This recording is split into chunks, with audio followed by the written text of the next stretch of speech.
Ардақтық айын, бұл бірге таңдаймыз бағдарламасы. Әдеттегідей біз өздеріңізбен тікелей эфирдеміз, бағдарламамызды әрі қарай жалғастырайық. Бүгін бірге таңдаймыз бағдарламасының ас мәзірінде спагетти тағамы. Италияда бұл асты әзірлеу үшін әдетте екінші сұрыпты ұнды ғана пайдаланса, әлем бойынша пастаның 600 түрі әзірленеді. Макаронның құрамында Б тобындағы дәрумендер көп кездеседі. Сондықтан ол көпшілік сұранысына ие. Ал бұл асты дайындаудың тағы қандай ерекшеліктері бар? Біз келесі біздің және де көрермендердің сүйікті аспазшысы Руслан Аухадиді шақырғым келіп отыр. Келіңіз, Руслан мырза! Сәлеметсіз ба? Сәлеметсіздер ме, құрметті көрермендер? Бүгін сәлеметсіздер Нұрбибі ханым, қалыңыз қалай? Ой, тамаша, өзіңіз қалайсыз? Өте керемет. Ал бүгін біз сіздермен итальян халқының өте осы халық масштабындағы табағама паста әзірлейтін боламыз. Белиссимо. Белиссимо аль прованталес деген итальяндықта. Грация. Кіріңіз. Студияға қош келдіңіз. Көңіл-күй қалай, Руслан? Көңіл-күйім керемет. Сіздің көңіл-күйіңіз қалай?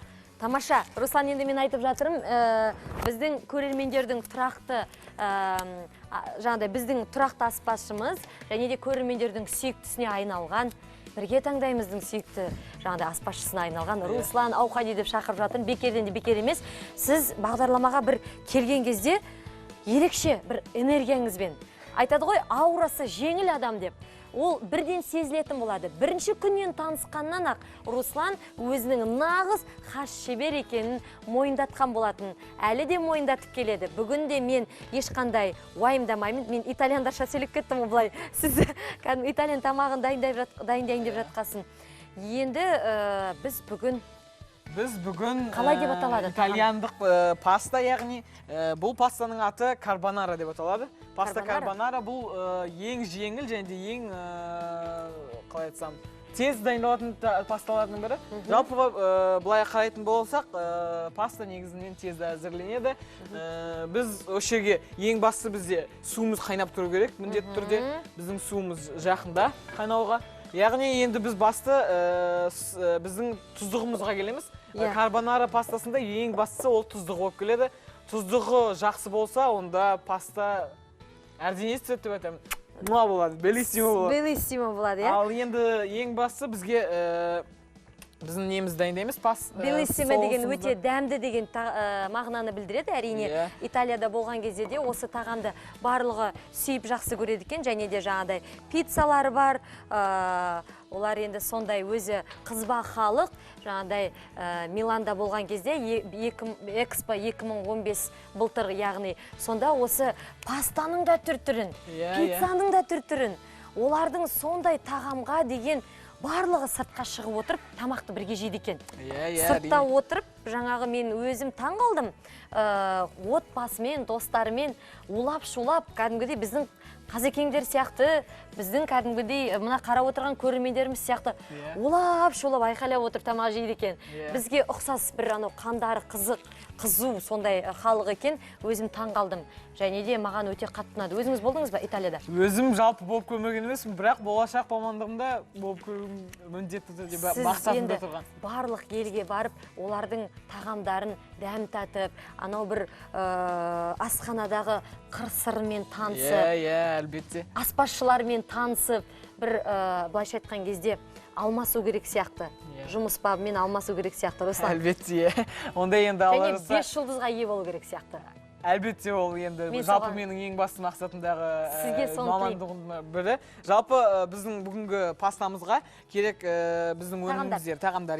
Жалпы біздің әлбетте біздің пастамыз, біздің жағдайымызда ол спагеттони. Яғни көбінесе айтады, өз сөз айтып тұрғандағыдай спагетти. Жалпы өзіңіздің сүйетін спагеттиіңізді алсаңыз болады, бірақ менің сіздерге кеңес берерім Сұлтан спагетти өнімдері. Біздің жалпы өзіміздің қазақстандық, отандық өнім.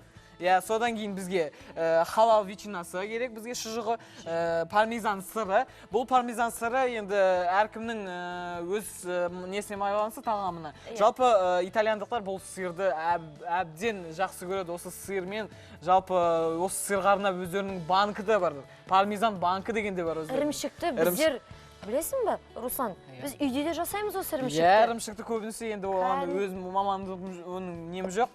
Жалпы өзімді жасаймын сиырды, осы жалпы итальяндық моцарелла гальбани деген сиыр бар, сол сиырды өзімді жасаймын. Әлбетте көмектесем. Одан кейін бізге сарымсақ керек, сары май, біздің зәйтүн май керек, 4 жұмыртқа, тұз, бұрыш, бітті. Бұл тез пісіріледі және ең оңай болып табылады. Жалпы бірлет суымызды қарап жүрейік, суымыз уже қайнады. Мен кесейін, турай берейін. Сізге біз осы жартысын турайықшы. Жартысын текшіше қалдырып, яғни кубик қалдырып, солай тураңыз. Кубик қылып турайын. Кубик қылып тураңыз, кішкентай ағып, Ардақты ағайын, құрамы төменде көрсетіліп жатыр, жазып алсаңыздар болады. Мен өзім сіз турай беріңіз, одан кейін жұқа қылсаңыз болады. Мен өзім не жасай беремін, тұздығын жасай беремін. Бұл тұздыққа жалпы бізге 3 сары уыз керек, яғни жұмыртқаның 3 сары уыз керек, яғни ақ уызын бөлек алып қоясыз. Ақ уызын бөлек алып қойым, және де бір бүтін жұмыртқа керек. Руслан, осы сізде хабарласа көрмен бар екен. Айта беріңіз. Алло, сәлематсыз ба? Нағыз өзісінің маманымен жұмыс жасаған қандай керемет. Өзіңді еркін, сондай бір көңіл күйін көтеріңкі сезінесің. Сәлеметсіз, тыңдап тұрмыз. Саламатсыз ба? Қайырлы күн. Қайырлы күн. Сіздердің бағдарламаларыңызға рахмет айтайын деп хабарластырмын Қарағанды облысынан. Есіміңіз кім? Есімім Тина. Қайырлы күн, сәлематсыз ба? Тыңдап тұрмыз сізді, сұрағыңыз бар ма? Екеуміз көріп отырмыз сіздердің бағдарламаларыңызды. Рахмет үлкен. Қояр сұрағыңыз бар ма, әпке? Әлде кеңесіңіз бар ма? Сіз үйде спагеттиді қалай дайындайсыз? Алғысым шексіз. Сіздердің бағдарламаларыңыз арқылы бірнеше тамақтың түрін үйреніп жатырмыз. Осы уақытқа дейін не нәрселер үйрендіңіз? Тігу ма, пішу ма? Тігуді де үйрендім, алқа жасауды да үйрендім. Сүзбеден пирог дейді ғой, бәліш жасауды үйрендім. Бәліш жасауды көп рахмет үлкен. Енді әрине істеген өзіңізге жақсы, үйренген бізге жақсы әрине. Біз де алғысымызды айтамыз. Осындай көрермендеріміз әрине барлық елде болса екен деп мен армандаймын. Барлық әр үйдегі отбасындағы қыз-келіншектер, қазақтың қыз-келіншегі, барлық қазақстандық біздің азаматтарымыз осы бағдарламаны көріп, ғашық болып, күні-түні жағыдай айтып, бірге үйренсе, әрине біздің яғни жұмыстың үлкен нәтижесі осы болып саналады. Көп рахмет. Кешірім өтінем. Жалпы осы спагеттониді салған кезде біздің пастамызды көбінесе итальяндықтар, мінекей Нұргүл ханым бұл жалпы өзіңізге де керек деп ойлаймын. Жалпы жасаған кезде итальяндықтар ешқашан оны көп араластырып отпайды пастаны. Салған кезде былай саламыз. Салған кезде біз көбінесе былай ортасына салады. Ортасына салғаннан кейін басады көбінесе. Бірақ мен салған кезде былай етсем де былай жүре саламын. Ол өзі жайылып, ақырын-ақырын піскен кезде өзі ақырын-ақырын түсе береді. Сөйтіп қойып қоямыз ба сонда осылайынан? Осылай қойып қоямыз, ол өзі ақырын-ақырын түседі. Руслан, біздің үлкен ыдысымыз үлкен болса, ол ішіне батып кетсеші? Ішіне батып кетсе тіпті жақсы. Жалпы бұл өзі ақырын-ақырын асты жібіп, өзі еріп түсе бастайды ақырын-ақырын. Сосын мінекей тұздығымызды алатын болсақ, біздің қайнай берсін кішкене. Тәсілін көрдіңіздер ме, ардақты ағайын? Руслан өзі жас жігіт болса да, айта кетейін, бойдақ. Қыздар, құлақтарыңыз алтын сырға, басы бос. Тамақты супер қылып жақсылап дайындайды. Енді тұздығымызға көшетін болсақ. Енді тұздығымыз көшетін болсақ, бізге кішкене бұрыш керек, бір түйіршік осындай. Бір түйіршік тұз. Яғни мен өз айта кететінде кішкене тұз десем, ол әлбетте кішкене қымтай. Өйткені біздің халал шығымызда тұз, яғни бар кішкене. Сол себептен біз тұзды көп қоспаймыз. Бұдан кейін біздің сиырымыз. Сіз ірімшік. Осы ірімшігіміз, жалпы итальяндықтар осы ірімшікті енді кешіресіздер сөйлеу өнеріме өліп өшіп жейді ғой әшейін. Кәдімгідей. Жалпы осы пармезанды негізінде олар сиырды өте құрметтейді және өте ұнатады. Менің ең сүйікті тағамым осы ірімшік және моцарелла дейді ғой. Әр жерге барған кезде мен осы итальяндық мейрамханаларға жаңағыдай тағам дайындайтын жерлерге баратын болсам, міндетті түрде бірінші орында мен моцарелла сұраймын. Менің ең сүйікті жақсы көретін тағам дайындалу тәсілі енді тамаша. Осы ретте ақпарат айта өтейін. Сосын ары қарай жалғастыратын боламыз. Спагетти тағамына қатысты әлем рекордтарына зер салсақ, Сан-Франциско қаласында ең ұзын паста әзірленген. Бір ыдысқа құйылған астың салмағы 1480 келі болса, оның ұзындығы 3 метрге жеткен. Ал ағылшын азаматы Питер Даудесуэлл 12 секундта 91 метр спагетти жеп, көпшілікті таңғалдырған екен. Енді әрине таңғалдырудың өзі де бір өнер болып саналадар, дақтағайын. Руслан, негізі спагеттиді өзің аптасына қаншалықты дайындап тұрасың? Қаншалықты жиі дайындайсың? Өзім аптасына кем дегенде 2 аптасына 1-2 рет дайындап тұрамын. Яғни бұл макарон өнімдері, яғни осы пастамыз өте жеңіл, пайдалы. Жалпы осы міне біздің тұздығымыз дайын болды. Яғни айта кетейін тағы бір рет. Айта кеткендегідей біздің осы тұздығымызда міне 3 сарыуыз және 1 бүтін жұмыртқа. Біз оған 1 түйіршік тұз, 1 түйіршік бұрыш салып, кішкене 1-2 ас қасық пармезан ірімшігін кішкентай осы теркамыздан өткізіп, өткішімізден осылай араластырдық. Міне біздің керемет соусымыз дайын. Бұл жалпы ең бастысы. Одан кейін енді біз немізге кірсеміз, тұздығын жалпы пастамызға кірсеміз, біз бұны ала тұрамыз. Біздің шұжықтың да дәмі керемет екен. Иә, өте керемет. Тұзы барлығы орында. Оған мен сөзім жоқ. Сөзім жоқ, иә, жалпы айтқанда. Енді бізде одан кейін біздің неміз тұр. Сарымсағымызды қазір көрсетемін. Тағы да айтып кеткендегідей, біздің міне табамызды отқа қойдық. Яғни таба тексерердің алдында мені айта кеткен болатынмын. Таба тексерген кезде көбінісі үй осы ханымдары тексерген кезде алақанымен тексереді. Ол негізі менің ойымша дұрыс емес, өйткені біздің алақанымыз жылып келеді. Біз жылуды сезбейміз. Ал біз егерде сырт жағымен алатын болсақ, тер жағымен, ол біздің постоянно салқын болып келеді, және де оны тексерген кезде біз жылуды сезетін боламыз. Енді біз итальяндық бір стильмен қазір біз қуыратын боламыз біздің шұжығымызды. Сіз бейт лақтырып көріңші бірдеңелер жасап жағады. Қазір оны көрсетеміз, әрине. Біз бірінші зәйтін майын қоямыз. Мінеки көп емес, кішкене.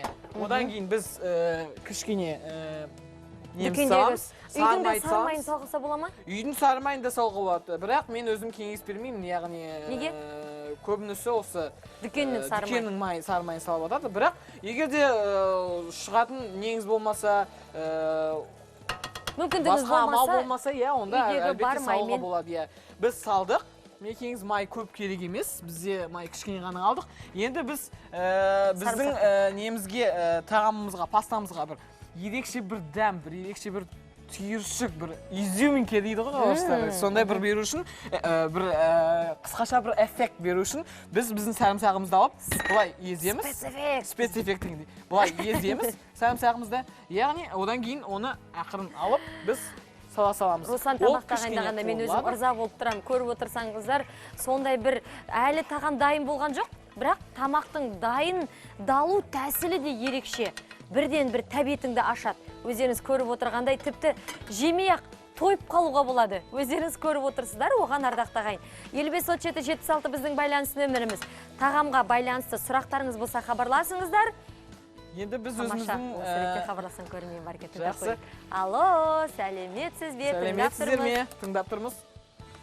Қайырлы күн, тікелей эфирдесіз. Бірге таңдаймыз бағдарламасы. Руслан Аухадин, Нұрбегүл Сағындық қызы тыңдап тұр сіздерді. Вы саламатсыздар ма? Саламатсыз ба? Я, қайырлы күн. Қызылорда қаласынан хабарласып тұр едім. Қызылорда қаласынан? Иә, Қызылорда қаласынан. Есіміңіз? Есімім Зәуре. Зәуре ханым, құлағымыз сізде. Нұрбегүл, сізге үлкен рахмет айтамын. Бірге таңдаймыз бағдарламасына осы ұжымға үлкен табыстар тілеймін. Осы бағдарламаны жүргізіп отырған сізге көптен көп рахмет. Көрерменнің жүрегінен орын ала білген. Көп рахмет, әрине. Зәуре ханым, шын жүрегімен тілек айтқан кезде тіпті жүрекке жетпей қоймайды. Әрине ол жүрекке міндетті түрде жетеді, ол сезіледі. Мен күні түні осы әрине адам осындай позитивті өмір сүрсе, бір-біріне көмектесем деп талпынса, бір-біріне жақсылық ойласа, жақсы амалдар, істер жасаса, ол міндетті түрде орындалады, ол міндетті түрде іске асады. Сондықтан сіздің де жүректеріңіз, менің де жүрегім солай кеңейе түседі. Мен сіздерге барынша айтып түсіндірген сайын, айтқан сайын барлық біздің отбасы деппін ғой, шын мәнісінде біздің осы бірге таңдаймыз, бір-бірімізден отбасыдай болып кеткенбіз. Тек сіздер үшін ғана, құрметті көрермендер, біздің де сонда жаңағыдай жүрегіміз кеңейіп, жұмысымыз алға ілгерілей түседі. Сізге көп рахмет, Зәуре ханым. Енді біз бүгін, ардақты ағайын, айта өтейік, енді қосылып жатқан көрермендерімізге айтатын болсам, тамаша дәмді Руслан Аухадидің қолынан қазір спагеттидің дайын болғанында көретін боласыздар. Ардақты ағайын, бұл бірге таңдаймыз бағдарламасы өздеріңізбен әдеттегідей тікелей эфирдеміз. Өздеріңіз көріп өткендей, біз бүгін тамаша дәмді карбонара пастасын дайындап жатқан болатынбыз. Дайын болып қалды, ол үшін Руслан бізге өз айтып өтсін. Бірінші қазір не істейміз, сосын сіз жалғастыра бересіз. Ең бастысы біздің пастамыз дайын болды, яғни итальяндықтар айтатындай аль денте күй, яғни ол кішкене піспей қалған, былай шала күйінгі кішкене қаттылау піскен пастамыз дайын болды. Түс өтпей қалмай ма? Жоқ, түс өтпей қалу мүмкін емес. Егер де енді әр адамның, әр әйелдердің өзі несі болады, талған болады. Яғни жалпы бұл аль денте күйіне жеткізу үшін 7 минут, ал толық пісу үшін бізге 9 минут қажет. Руслан, онда сіз асықпай жасай беріңіз. Иә, жақсы. Мен бағдарламамды әрі қарай жалғастырайын, кейін біз қонаққа келетін боламыз. Жақсы, күтемін. Жақсы, келістік. Ең соңғы біз қорытындылық штрихтарымыз қалды. Енді біз тамақ дайын болды ма? Тамақ керемет дайын болды. Біздің карбонара пастамыз дайын болды. Енді біз оның соңғы штрихтарын үлестіре отырғанбыз. Енді біз бұның үстіне ірімшікті саламыз. Ірімшік себеміз. Үкіштен өткізіп. Үкіштен жақсылап өткізіп. Жалпы итальяндықтар осы жақсылап өткізіп. Дайын болды. Ақмарал, дәм татып көресіз бе? Оны былай безендіріп. Өте дәмді. Дәмді ма? Иә.